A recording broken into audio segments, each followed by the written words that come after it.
Okay, a very good morning to all. We have already started with chapter number 7. We have seen few topics like acid properties, life cycle of transaction, serialized schedules. In that we have seen view serialized and conflict serialized. Then we have seen recovery.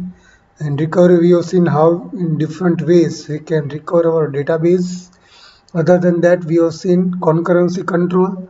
We have seen that how two consecutive or simultaneous transactions can be controlled and given a priority to execute their operations, right? And lastly, we have started with deadlock. Now, we have just started with a deadlock, right? So I'm going to start with deadlock topic again today, and we will see what actually it is. Okay, so let me present my screen and let's start with deadlock again.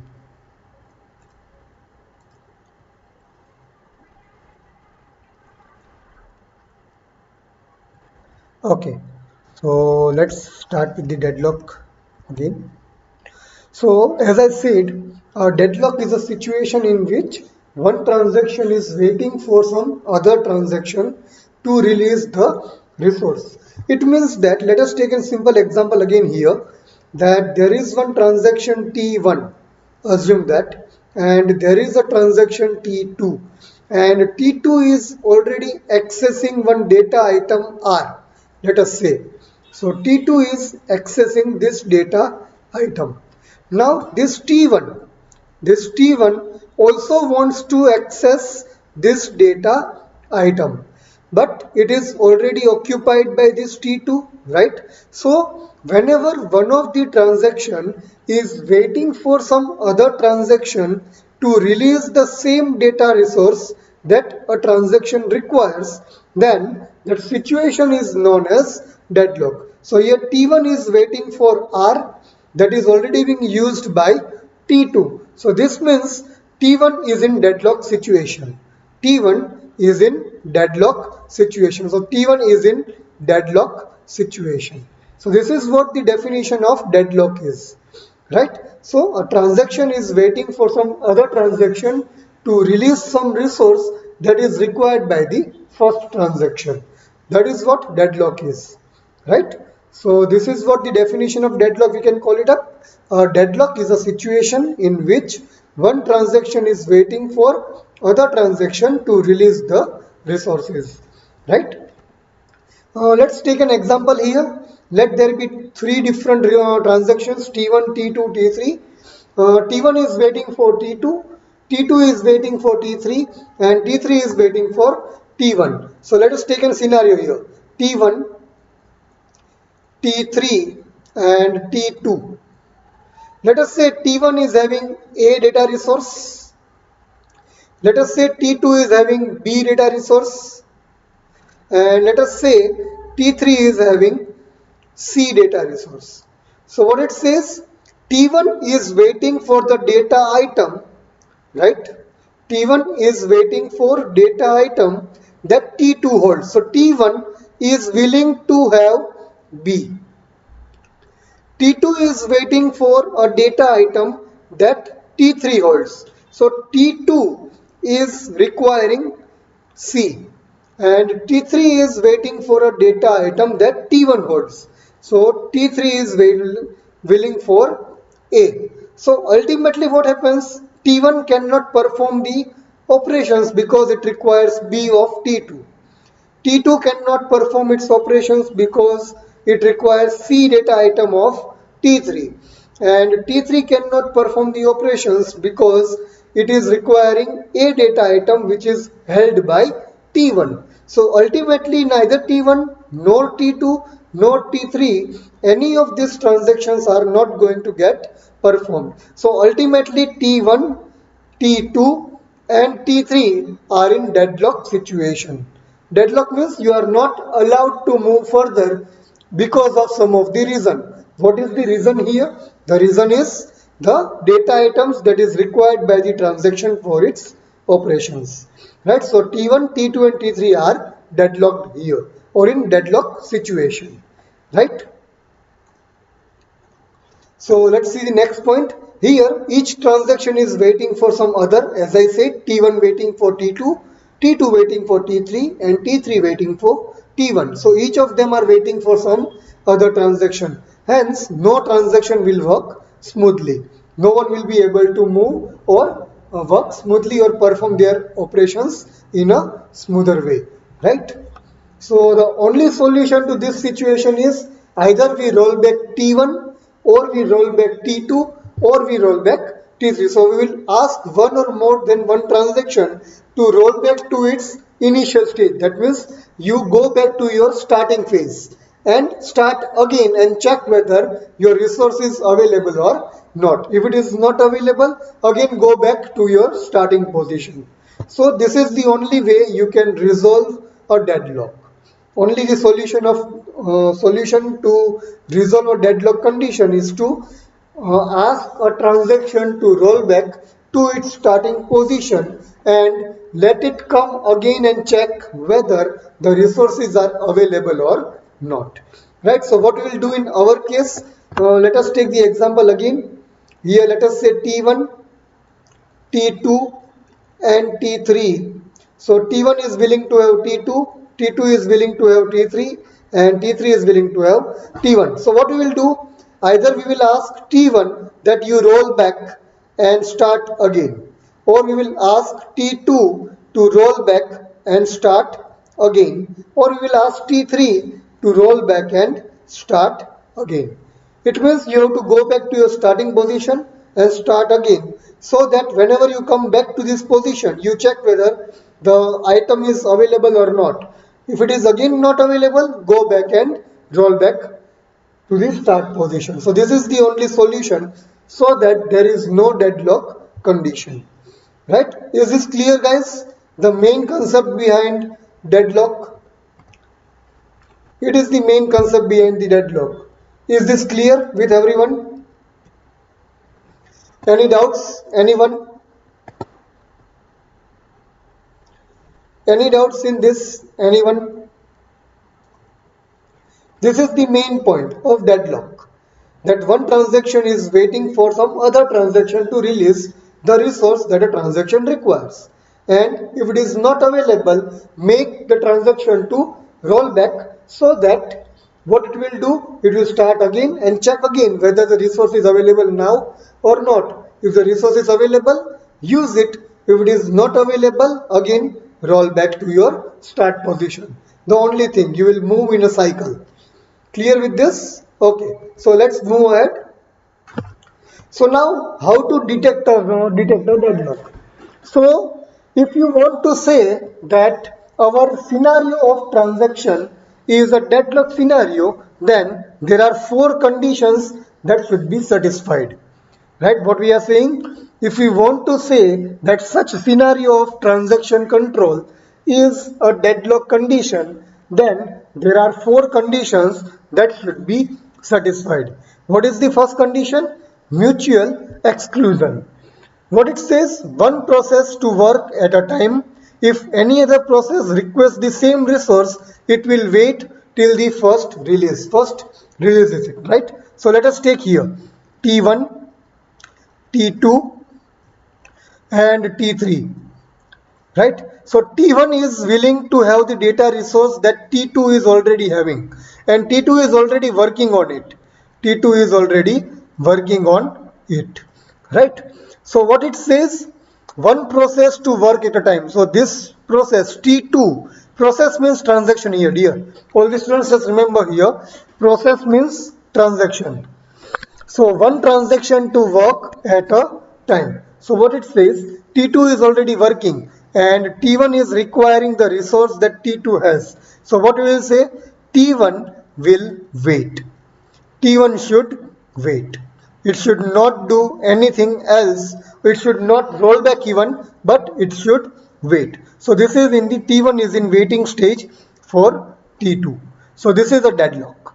Right? This is the first condition of a deadlock, that one process will work or one transaction will work on one resource at one time, and if there is some other transaction which requires the same data resource, then that transaction will be waiting. So T2 is already working, T1 wants the same data item, so it is waiting. So this is what mutual exclusion is, right? Is this clear, guys? Mutual exclusion, one process will work or one transaction will work at one time. Clear with this? Any doubts? You can unmute and tell me if you have any doubts. Else I am moving ahead. Right, so let's move ahead. Hold and wait. It is almost similar to your mutual exclusion. One process holds one resource and waiting for other resource that is held by other process. So what it says, let us say T1 is holding A resource, T2 is holding B resource, right? So what it says, T2 is already working. So we are assuming that T2 is already working. T1 is having A and T1 is also working. Both transactions are working together, right? T1 is working on A, T2 is working on B. But now after some time, T2 requires A. This is the requirement of T2, right? So both the transactions, T1 was working on A, T2 was working on B, but after some time T2 requires A. After working on B, T2 requires A, that is already held by T1. So now what it will say, this T2 will wait for T1 to complete its work. T2 will be waiting. It will hold its transaction work and it will wait for T1. So this is hold and wait. That means you are holding your transaction operations and you are waiting for some other resource already held by some other transaction. Right? So what it says, T1 is working on A, T2 is working on B.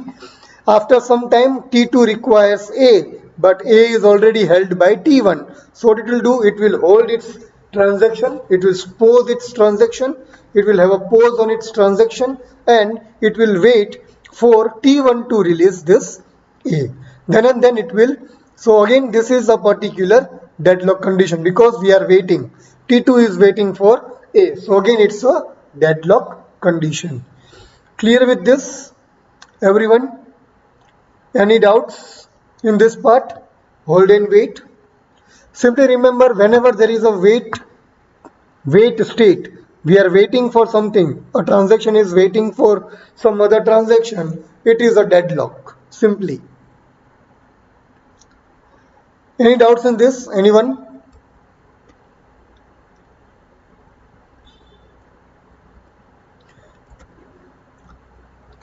Right? Any doubts? Anyone? Okay, no doubts. So let's continue.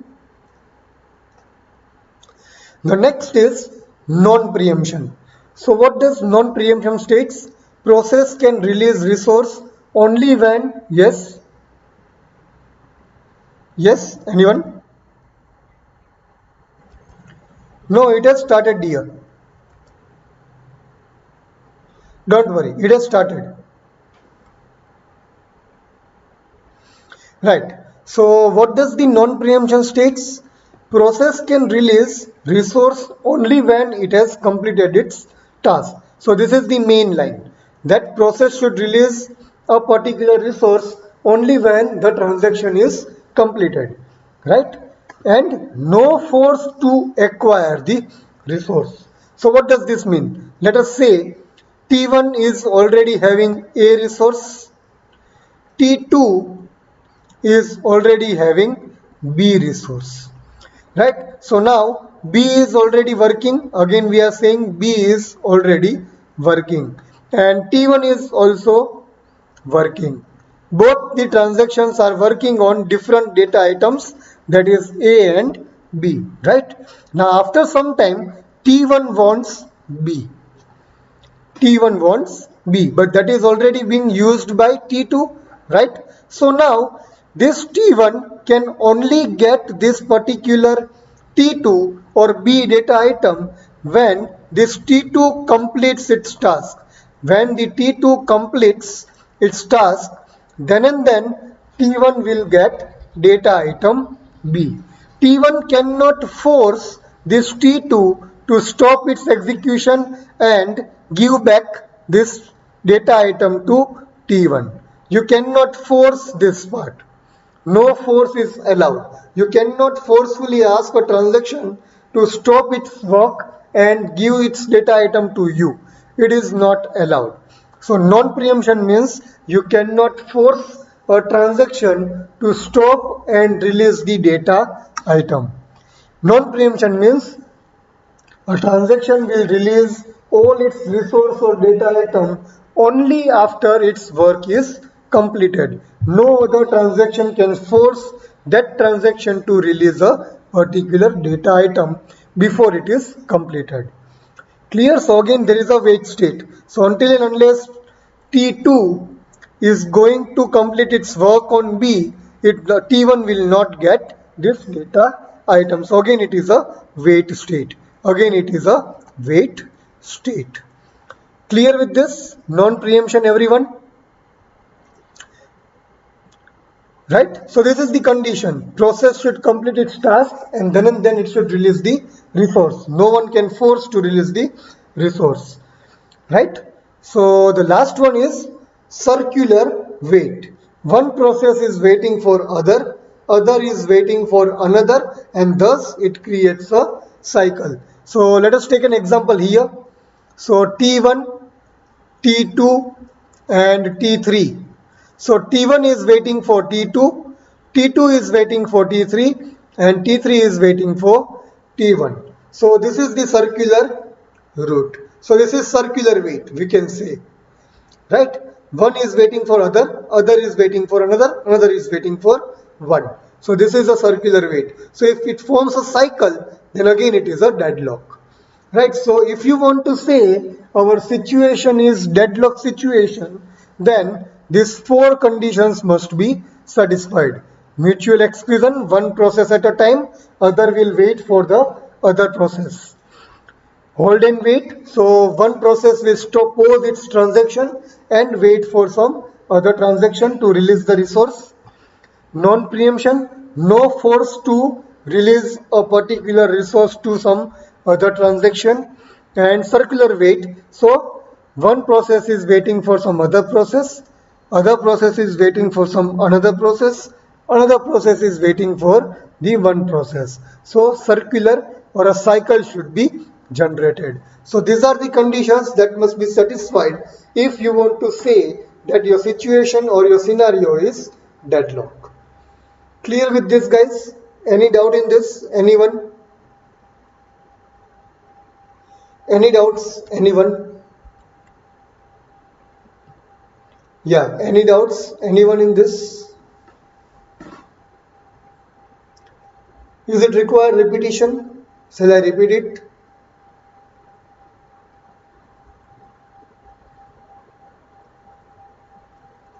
Anyone? Any doubts? Just go through the points once again. If you have doubts, raise it right now. I'm giving you 2 minutes for this. Just go through the points again. If you are unable to understand any particular part, just tell me.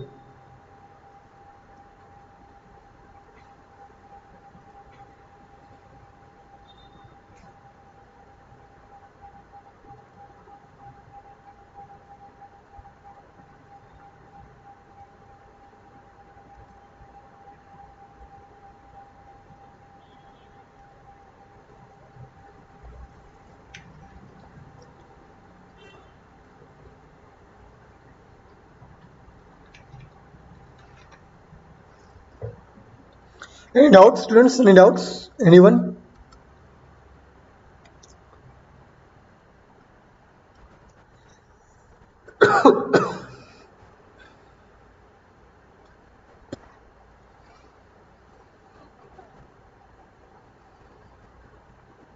Yes, any doubts? Anyone?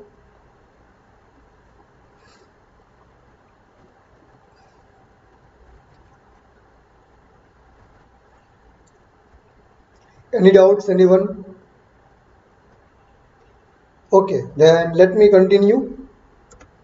Okay, so this is deadlock detection. Now let's move that how to detect a deadlock. Let us say the most simpler way to detect a deadlock is to use a wait for graph. So now you haven't learned what is a graph. So we are not going to go deep in this graph, but we'll see in the example how a graph is created or how wait for graph is created. Each transaction is represented by a node. So there will be one particular component called node. When a transaction Ti is waiting for the resource held by Tj. So when one transaction is waiting for the resource held by some other transaction, right? A directed edge, an edge is drawn from Ti to Tj. That means when one transaction, let us say, when one transaction Ti is waiting for some resource held by some other transaction Tj, then there is one edge that is drawn from Ti to Tj. That means the transaction that is waiting, from there we start an edge and we draw it till the other transaction for which it is waiting. So Ti to Tj. So this is what the direct edge is created. Right? So we create one arrow from T1 to T2 if T1 is waiting for T2. If T2 is waiting for T1, then we draw an arrow from T2 to T1 simply. Right? So this is what the graph concept is. We are drawing some arrow or an edge from a transaction which is waiting to the transaction for which it is waiting. Right? So if the wait for graph has a cycle, then we can say there is a deadlock situation. So we'll create the complete graph and we will see whether that graph contains any cycle or circular path. Then if we find that there is a circular path or a cycle, we can say that it is a deadlock. Right? Clear? So what we are going to do, we are going to create some graph. For graph, we are going to use this arrow, right? And we will check whether that graph contains any cycle or not. If cycle is there in a graph, we will say it is a deadlock. If there is no cycle in a graph, we will say it is not a deadlock. Clear with these concepts, guys? Then we can go for example. Clear with the theory part, what we are going to do? We are going to draw an arrow between the two transactions in which one is waiting and other is the transaction that is being waited for. Right? Let's see an example then. There are four nodes. You can say there are four transactions A, B, C, D. Right? Nodes means here transactions. Each transaction is represented by a node. So A, B, C, D is a node, that means a transaction. So let us say A is waiting for B and C. See, A is waiting for B and C. So transaction A is waiting for resources held by B and C transaction.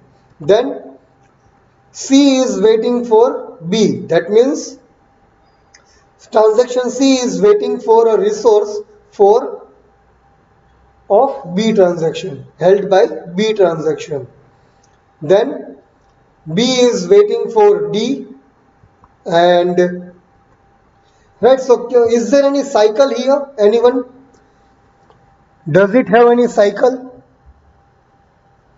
A is waiting for BC, C is waiting for B and B is waiting for D. Can anyone find out any cycle here?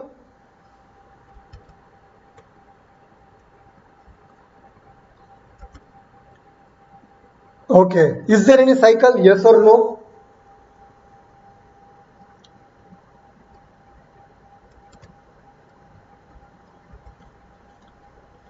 Right. Let us see. There is no cycle, hence it is not a deadlock. You can see A is waiting for B, A is waiting for C, C is waiting for B, but there is nothing called B waiting for A, so there is no cycle. Right? Or C is waiting for B, let us say B is waiting for D and there is no other arrow that is saying D is waiting for C. So there is no cycle actually in this graph. So ultimately there is no deadlock. Whenever we can say that whenever there is a cycle, it will be a deadlock. But here there is no cycle, so it is not a deadlock. Right? Clear with this part, everyone? Clear with this? Here there is no cycle. Okay, so there is no deadlock situation in this graph. Clear with this? Yes, exactly. Very good, Parthiv. Now let us take in some other example. Again, the same four nodes. A is waiting for B and C. We can say B is waiting for D. D is waiting for C. Right? C is waiting for D. Now can we find any cycle here? Can we find any cycle? Anyone? Can we find a cycle in this particular graph? The second graph, this graph. I am talking about this particular graph. Can we find a cycle? Yes, exactly. Why? What is the cycle?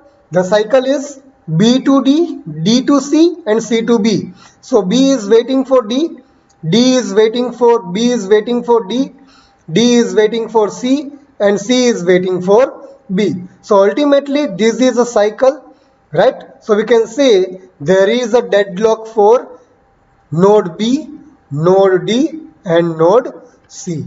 Right? So this is a deadlock. That one is waiting for other is waiting for another is waiting for one. Clear? So this is what a deadlock detection is. If you find a cycle, then you can say it is a deadlock. Clear with this, guys? Clear with this? Any doubts? Anyone? Any doubts in this? Anyone? A simpler example I have shown you for deadlock detection. Any doubts? Anyone? Guys, any doubts? Yes or no?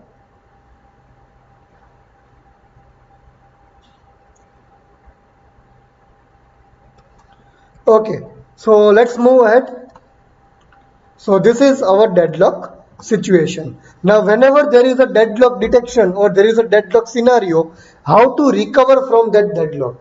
What is the possible conditions for recovering from the deadlock? Only one possible solution is rollback, that we already seen, that we will roll back a particular transaction to its starting phase. And let's see what other ways we can recover a particular deadlock. Right? There is the only one way. The most simpler way to recover a deadlock is rollback. We are going to roll back a particular transaction. Already we have discussed this in the first part. Let's see. The transaction which incurs a minimum loss is rollback and it is known as a victim. Let us say T1, T2 and T3. Let's create a cycle. T1 is waiting for T2, T2 is waiting for T3 and T3 is waiting for T1. Right? So now there is a deadlock situation, right? There is a cycle, so it is a deadlock. Now what we are saying, we need to roll back. We need to choose one transaction that must be rollbacked. Let us say T1 is the transaction we are going to roll back. We are going to roll back. Right, this is the transaction we are going to roll back. So whenever we choose one of the transaction to roll back, that transaction will be known as victim. Right, the transaction is known as victim. This is the term we call it for a transaction which is being rollbacked. Right, so now how to choose a victim? On what different parameters we can choose a victim? Let us see. The decision to roll back a particular transaction, right? The decision to roll back a particular transaction is made on following criteria. The decision to choose a victim transaction, that means a transaction to be rolled back, right? That victim to be chose on this following criteria. Let us see what are the criteria. The transaction which have minimum locks. That means a transaction which has the minimum shared lock or exclusive locks. must be rollbacks. That means a transaction having a very less number of locks must be rolled back. So this is what the first condition is, right? Then second point is a transaction which has executed less work. That means a transaction which has a very lesser number of operations must be rolled back. A transaction which has the lesser number of operations must be rolled back, right? So this is the second one, and the third one is a transaction which is very far away from the completion. That means that a transaction is having more number of operations and it has executed only the first operation and it is very far away from its complete execution, that must be rolled back. So there are mainly three conditions for which a transaction should be decided on for the rollback. The first one is it should have minimum locks, either it should have the lesser number of operations to be executed, and the third one is either it is having very large number of operations and it has executed only very few or first few operations from its large number of operations. So these are the three main conditions or criteria on which a victim transaction is identified. A victim transaction is identified, right? Guys, go with this again, go with these three criteria again and let me know if there is any doubts or queries.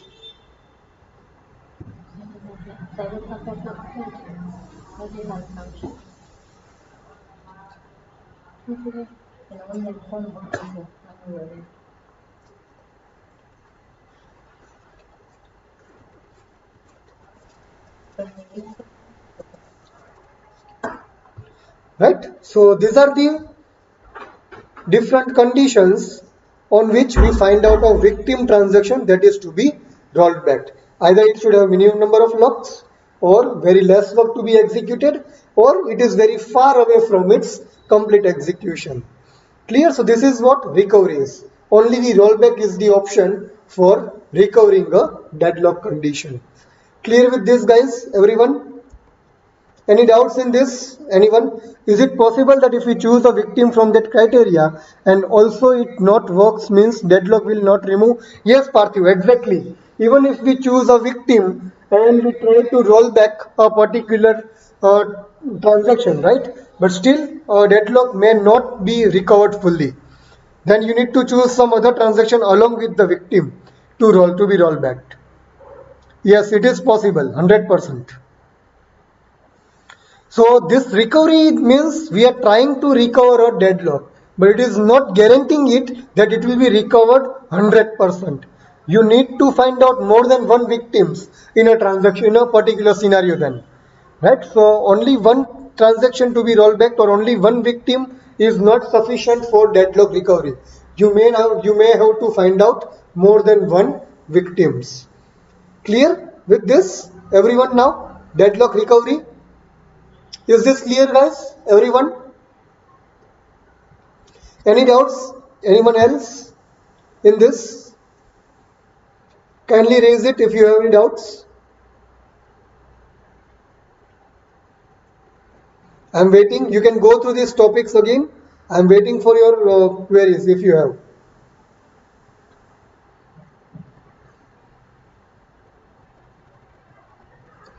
If there's any doubt, just raise it in the chat box or unmute yourself.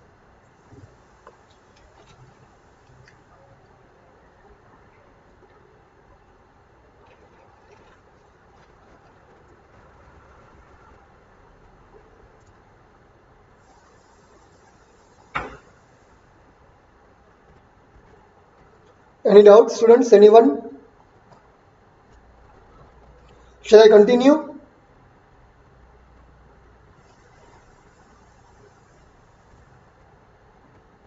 Okay, so let's go ahead now. So we have seen how to detect a deadlock, right? That is circular path. If there is a circular path in a graph, we can say a deadlock is there. We have seen how to recover it. Only one option, roll back the transaction, and the transaction to be rolled back is known as victim, and there are three different criteria. Now let us see how to prevent a deadlock condition. So how we can prevent that deadlock will not occur in any case. We are going to see how to prevent a deadlock, right? So deadlock can be prevented using, the first one is wait die approach. What is the approach called? Wait die approach. Right? Let us see what this approach says. If an older transaction is requesting a resource which is held by younger transaction, then older transaction waits. This is the first condition. Let us take an example here. T1 and T2. T1 is the older transaction. Assume that T1 started earlier and T2 started after that T1 transaction. So this is newer transaction. Or let us say a very simple example. T1 started at 2 a.m. T2 started at 2:15 a.m. Just assume as an example. Don't go deep in this particular time stamps. Okay, just as an example for you. T1 is the older transaction, T2 is the newer transaction, and both the transactions are going on right now. Both the transactions are going on, assume it. So now T1 is requesting a resource which is held by a younger transaction. So after some time, T1 wants a resource that is required by that is held by a T2 transaction. Right? T1 is already old transaction started at 2 a.m. T2 is a new transaction started at 2:15 a.m. And now T1 requires one resource that is held by T2. So what it says? Then this T1 will wait for T2 to release its particular resource. T1 will wait for this T2 to release its resource. So that is the wait part. Now what is die part? Let us see. If an younger transaction is requesting a resource held by older transaction, then younger transaction will be killed and rolled back. So let us say now in the second scenario, T2 is requesting a resource, right, that is held by T1. T2, that is a new transaction, is requesting for a resource that is held by the old transaction, that is T1. Then in this case, it will not allow this T2 transaction to wait. It will directly kill this transaction or the request, and it will ask T2 to roll back. Again, a rollback message will be sent to the T2. So it will have to start again, complete operations and everything. T2 will start again, and again it will come back to T1 to check whether the resources are available or not. So what is wait? Wait means older transaction is waiting for the newer transaction, but newer transaction will be killed and rolled back if it wants the older transaction's resource. Clear with this wait die approach, everyone? Older transaction is requiring the newer transaction resource, then it will wait. Newer transaction is requiring older transaction resource, then it will kill and roll back. Simply remember these two lines. Clear with this, guys? Everyone? This is wait die approach. Clear with this? One of the approach of deadlock prevention. Any doubts in this, anyone? Any doubts, anyone? Fine. Let's move at the second approach. So you can remember this thing, this simple table. See, O means older transaction and Y means newer transaction. O needs resource held by Y, so O waits. Y needs resource held by O, so Y dies or rollback. Simply remember these two lines. O means older, Y means newer. Right? Let's see now the second approach. The second approach is wound wait approach. Now what is wound wait approach? Let us see. If an older transaction is requesting a resource held by a younger transaction, then older transaction forces younger transaction to kill the transaction and release the resource. Simply, let us take an example. T1, T2, this is the older transaction, this is the newer transaction, right? So T1 is requesting for a particular data item held by T2. Both are working at a same time. But now T1 wants the data item held by T2. So what it will do? It will directly kill this particular data item or kill this particular T2, or it will give a wound to this particular T2 and forcefully take the resource that it wants. It takes the resource forcefully that it wants for its execution. In ગુજરાતીમાં કહે દાદાગીરી કરશે અને દાદાગીરીથી resource છીનવી લેશે એની પાસેથી. Remember this thing, right? દાદાગીરીથી એની પાસે જે રિસોર્સ છે એ છીનવી લેશે. So T1 will forcefully acquire the resource available with the newer transaction, that is T2, and perform its operation. So this is wound. That means we are giving some wound or injury to a particular newer transaction. We are giving injury to a particular newer transaction. But in the second case, if a younger transaction is requesting a resource held by the older transaction, now T2 is requesting some particular resource that T1 held, right? Then what it will do? Younger will wait for T1 to release it. Younger will wait for T1 to release it, right? So is this clear? So now T2 is going to wait, and T1 has already given an injury to T2 and it has already acquired the resource of T2. So this is what we call it as wound wait. That means older transaction will give injury to the newer transaction and forcefully acquire its resource, and newer transaction will wait for the older transaction to release their resources. So this is what wound wait approach is. So in a table format, if you want to see, then we can say that older transaction needs a resource held by newer transaction, then newer transaction is either getting hurt or dies, or second way, younger transaction is requiring a particular resource held by the older transaction, then younger transaction is waiting, right? So clear with this? Older is requesting the newer resource, then it is killing it or injuring it. Newer transaction is requesting the older transaction resource, then it will wait. Clear with this, guys? Deadlock prevention second method, that is wound wait. You are injuring someone, some transaction, and getting its resources forcefully. Clear with this? Any doubts, students? Anyone? Any doubts, students, in wound wait or wait die?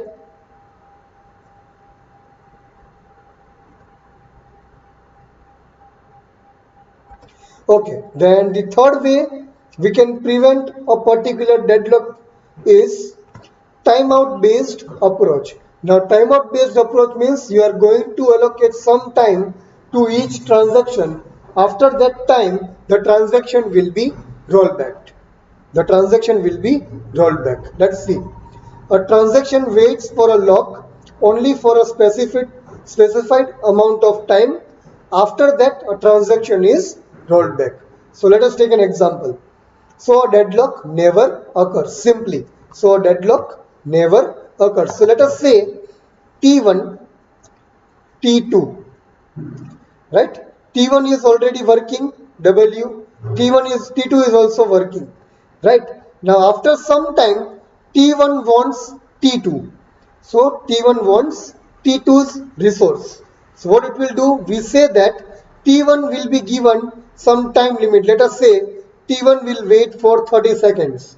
So T1 will wait for 30 seconds for a resource held by a T2. After 30 seconds, if this resource is not released by T2, T1 will be rolled back. T1 will be rolled back. So there is no condition of a deadlock. Simply give the timestamp or time for each transaction to wait for some particular resources from other transaction. If in that time it is getting that resource, then it is okay. But if it is not getting that resource, then we are going to roll back it simply. So this is what timeout based approach is. T1 will wait for 30 seconds for T2's resource, right? If it is getting that resource, it is okay. But if it is not getting that resource, then it will be rolled back. So the deadlock will never occur in this particular situation. Right? So this is what a timeout based approach is. You are giving a time slot to each transaction for waiting for a particular resource. And if in that particular wait time the resource is not available, you will roll back. So there are the mainly three deadlock prevention techniques. Wait die, that means older transaction needs a resource held by younger transaction, then older transaction waits. Younger transaction needs a resource held by older transaction, then younger transaction dies.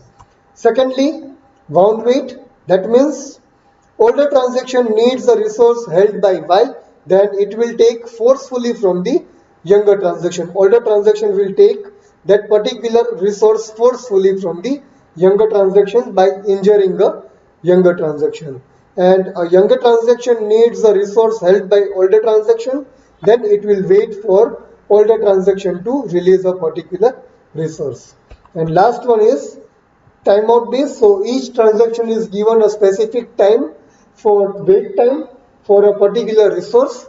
During that wait time, if the resource is available, it will work.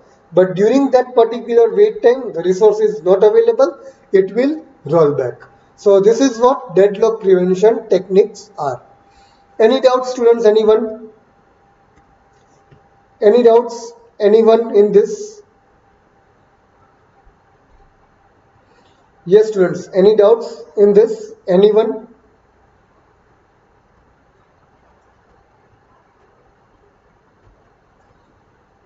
Yes, no transaction dies or gets hurt. It will be directly rolled back after a time limit. So there is no chances of deadlock actually. We already said that there is no chances of deadlocks. You can see no deadlock occurs or deadlock never occurs because there is a specific timeout.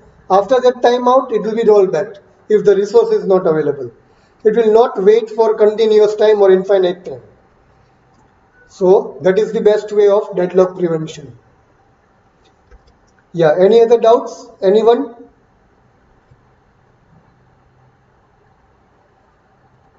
Any doubts, students? Anyone? Yes or no? Any doubts?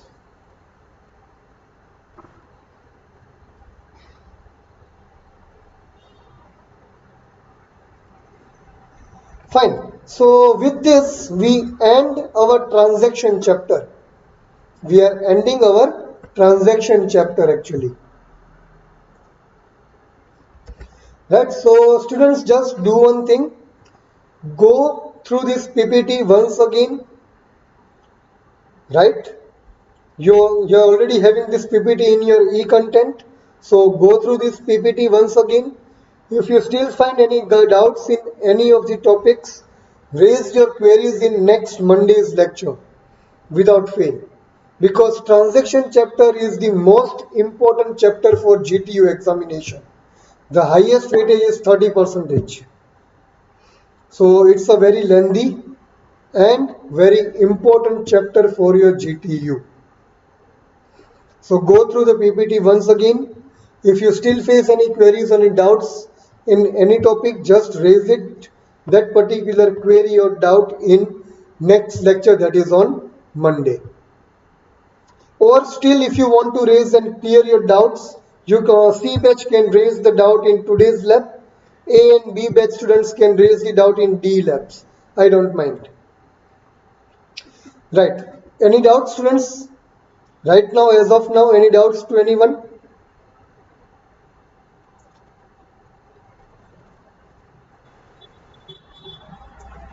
Yeah, any doubts, anyone? Fine, if there is no doubts, we can stop our lecture here. We will be meeting next Monday for the lecture session now, right? So till then, stay safe, stay home, students. Have a great day. We are stopping this lecture. You can leave this meeting.